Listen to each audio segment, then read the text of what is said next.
Dear fellow believers, we have the responsibility and right to evangelize and do missions throughout our lives according to the Lord's great command. You will be my witnesses to the ends of the earth, said Jesus himself. We can recommend our close family, relatives, friends, acquaintances, and company colleagues to watch Pastor I태호's sermon broadcast on YouTube and Facebook. If you type Pastor I태ho's sermon in the search box, you can watch my sermon video. Don't talk about anything else. There are God-moving and gracious words, so you just have to watch it. That is evangelism missions. Today's sermon title is A Nation Not of This World. The text is John 18:28 to 40. Let's all read the text together. Then the Jews led Jesus from Caiaphas to the palace of the Roman governor. By now it was early morning, and to avoid ceremonial uncleanness, the Jews did not enter the palace. They wanted to be able to eat the Passover. So Pilate came out to them and asked, "What charge are you bringing against this man? If he were not a criminal," they replied, "we would not have handed him over to you." Pilate said, "Take him yourselves and judge him by your own law." "But we have no right to execute anyone," the Jews objected. This happened so that the words Jesus had spoken, indicating the kind of death he was going to die, would be fulfilled. Pilate then went back inside the palace, summoned Jesus, and asked him, "Are you the king of the Jews? Is that your own idea?" Jesus asked, "Or did others talk to you about me? Am I a Jew?" Pilate replied, "It was your people and your chief priests who handed you over to me. What is it you have done?" Jesus said, "My kingdom is now of this world. If it were, my servants would fight to prevent my arrest by the Jews, but now my kingdom is from another place." "You're a king then," said Pilate. Jesus answered, "You are right in saying I am a king. In fact, for this reason I was born, and for this I came into the world, to testify to the truth. Everyone on the side of truth listen to me." "What is truth?" Pilate asked. With this, he went out again to the Jews and said, "I find no basis for a charge against him. But it is your custom for me to release to you one prisoner at the time of the Passover. Do you want me to release the king of the Jews?" They shouted back, "No, not him. Give us Barabbas." Now Barabbas had taken part in a rebellion. If there is the most ironic, incomprehensible, and strange trial in human history, it is the trial conducted on Jesus. The trial was in the midst of an inquisition by the Jews and a political trial by the Romans. Jesus underwent a very unusual and unreasonable trial that was neither an inquisition nor a political trial. Read the text starting from verse 28. They led Jesus from Caiaphas to the palace, and it was early morning. They did not enter the palace because they wanted to eat the Passover feast without being defiled. Following God's will is much more precious than religious rituals. In verse 28, we see that the Jewish leaders dragged Jesus to Pilate's court, and that they did not enter the pavilion because they wanted to eat the Passover food without desecrating themselves. Jews treated Gentiles as unclean beings. Therefore, entering foreign lands or having contact with foreigners was considered defilement and was strictly prohibited. If we consider that Peter's willingness to accept the invitation of the centurion Cornelius was due to God's revelation, Acts 10:9-20, it is understandable to what extent the Jews avoided associating with Gentiles.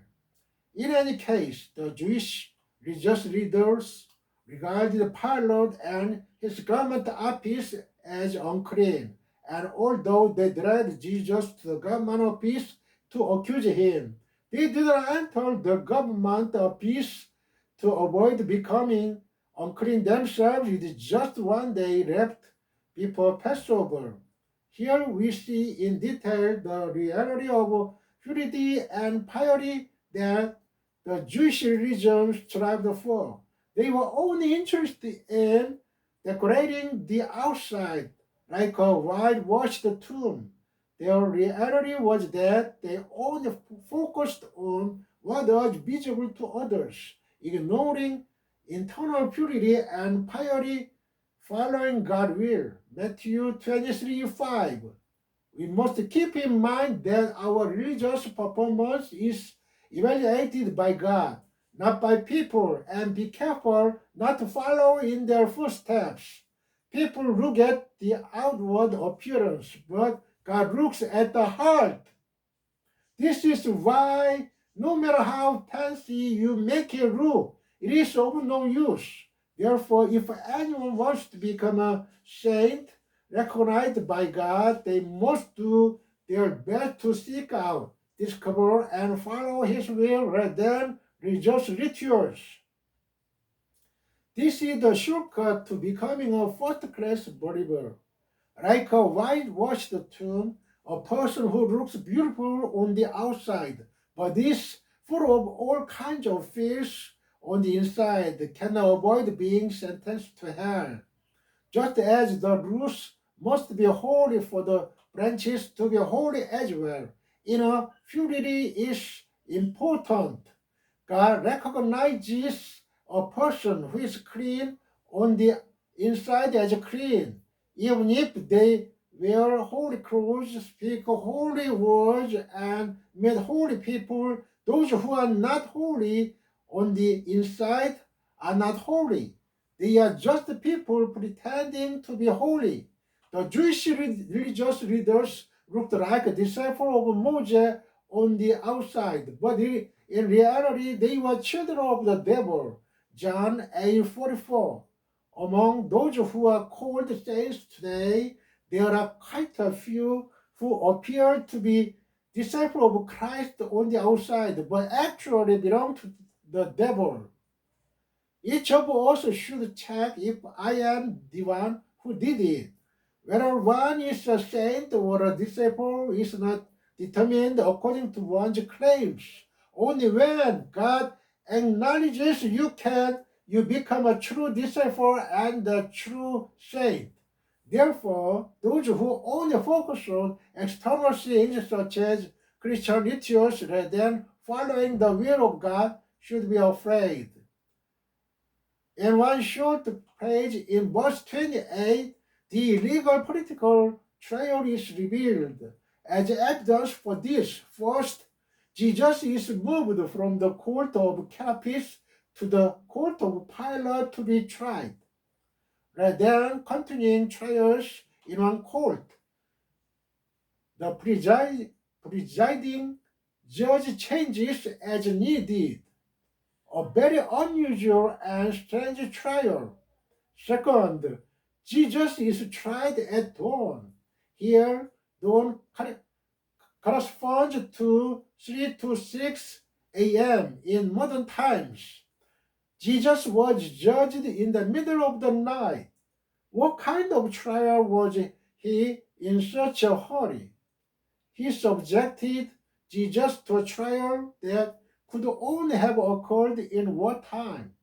It is not a serious crime like murder, robbery, or coup, but it is being carried out hastily and without sufficient verification procedures. What we should note here is that the Jews did not enter the pavilion, meaning Pilate's court.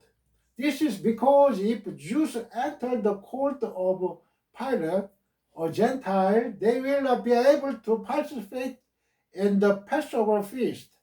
Therefore, Pilate has no choice but to come out of the pavilion. 1 Samuel 15:22-23. And Samuel said, Shall the Lord delight in burnt offerings and sacrifices as in obeying his voice? To obey is better than sacrifice, and to hear than the fat of rams.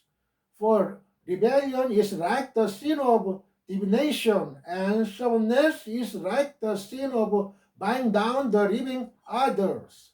Because you have rejected the word of the Lord has rejected you from being king. Matthew 6:7-8. And when you pray, do not keep repeating things like pagans, for they think they will be heard for their many words. Therefore, do not be like them, for your Father knows what you need before you ask him. This is verse 29. Therefore, Pilate went out and said to them, Why are you accusing this man? When Pilate came out, the Jews shouted as if they had been waiting for him. We brought him here because he is an evildoer. However, Pilate doesn't understand what evil Jesus was done. What crime did he commit that brought him here at dawn? The charges may vary depending on whether you look at it from a political or religious perspective, but Pilate could not find any charges against Jesus. He did not commit serious crimes such as murder, robbery, or attempting to overthrow the state. So Pilate tells the Jews to take Jesus and judge him according to your laws. Then the Jews said that this man should be put to death, but since they had no authority to do so, they asked that he be put to death according to Roman law. Look at verses 30 and 31. They answered, If this man had not been an evildoer, we would not have handed him over to you. Pilate said to them, Take him and judge him according to your law. The Jews said to him, We have no authority to kill anyone. Saints are destined to be hated by people in this world. Verse 30 gives the justification for the Jewish religious leaders to accuse Jesus to Pilate. It means that Jesus is an evildoer. However, it quickly becomes clear to anyone who sees this that it is a framework. This is because many people were present with Jesus teaching the word and healing the sick, but they had never seen him do evil. Jesus never did evil to anyone, anywhere, at any time. Nevertheless, the Jewish religious leaders denounced him as a wicked man. Dear believers, what is the reason? There is only one reason. That is because Jesus was not of the world. Jesus came to the world in the flesh, but he was not of the world. He was of heaven. In particular, God and Satan, the prince of the world, are enemies. Therefore, it was natural for the people of the world to hate Jesus, who belonged to God. If it were you, if someone from our enemy's country came to our country, wouldn't you hate him? Why not catch him and try to kill him? The reason Jesus was hated by the world and ultimately killed was the same. And this is also why believers are hated in the world. In the past, we all belong to the world. Through our faith in Jesus, our affiliation has changed from the world to heaven. From a worldly perspective, this is a treasonous act. Moreover, even though we have betrayed the world, we still live in it. So how can we not be hated? The world would like to get rid of us if we can. It has nothing to do with ethical issues. No matter how much good we do in the world is destined to hate us.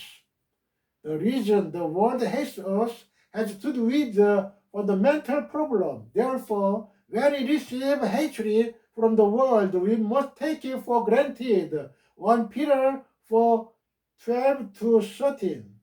We should be surprised when the world doesn't hate us. If the world doesn't hate us, there must be something wrong with us.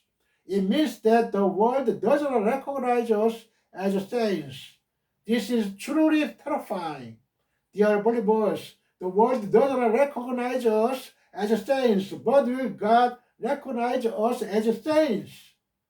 Therefore, what we should truly fear is not being hated and persecuted by the world, but rather the world not hate us.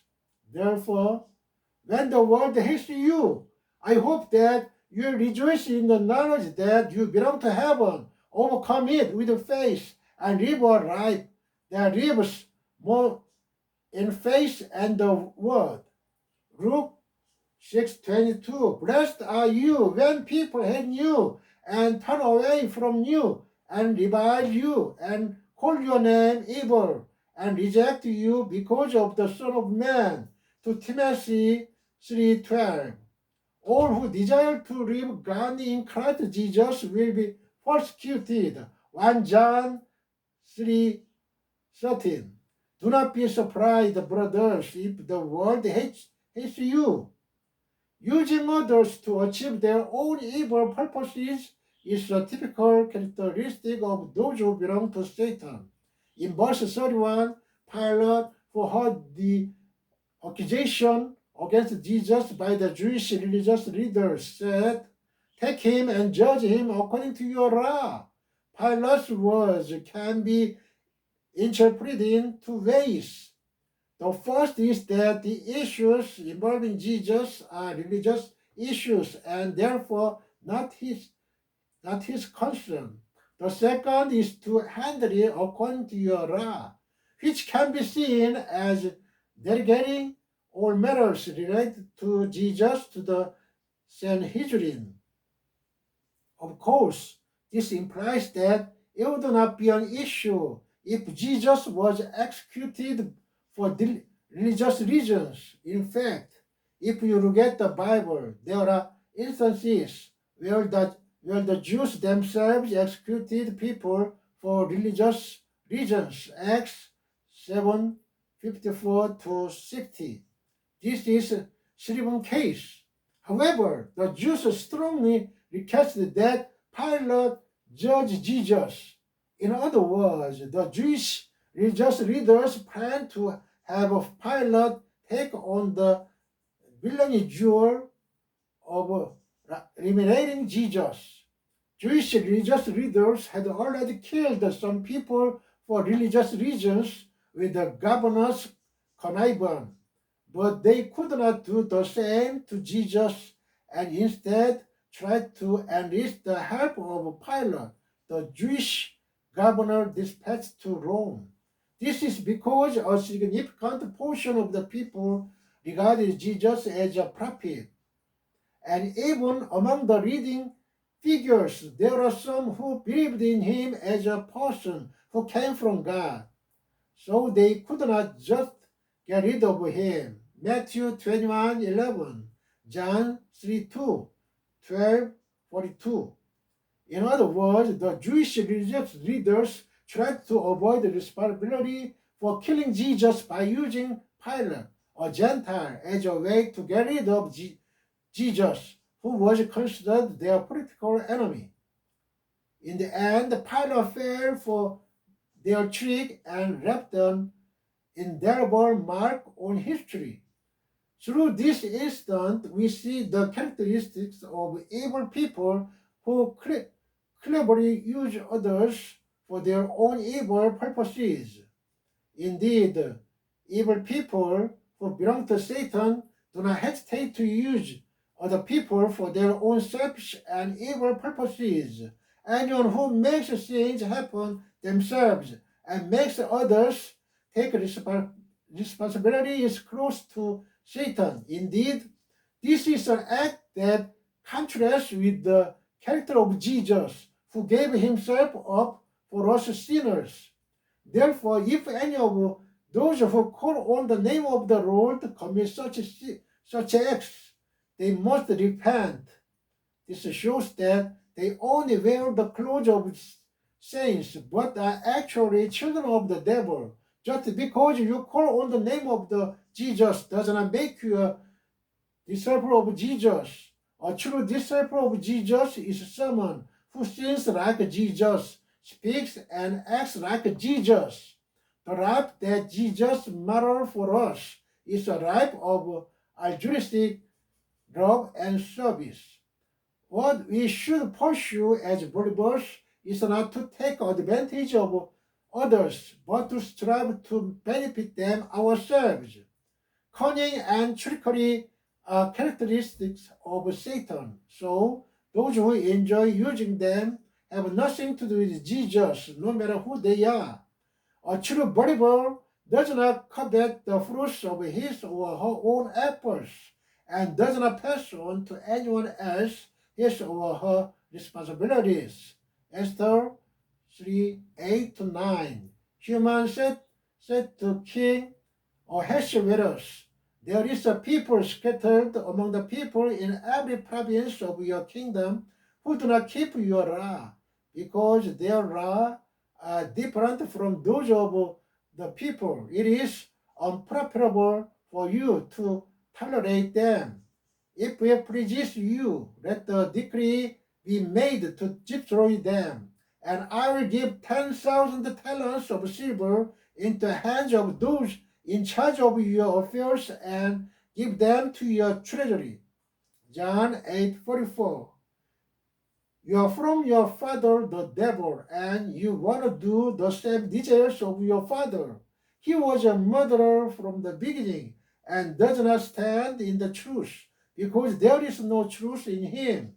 Whenever he speaks a lie, he speaks from his own account, for he is a liar and a lie, because he became the father of. Jesus' method of death fulfills the Bible.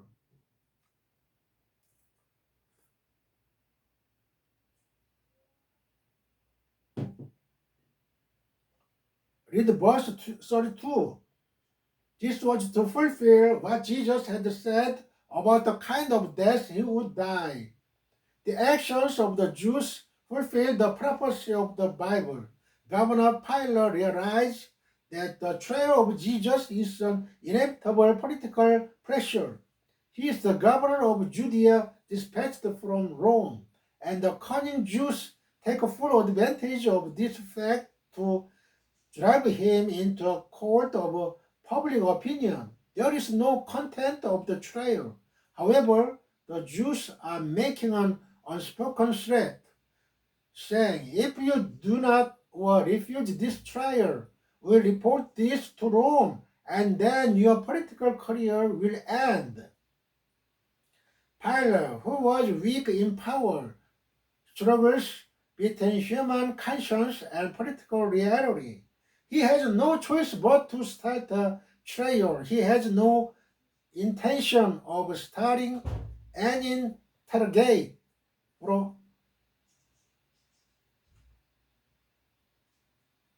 Peremptorily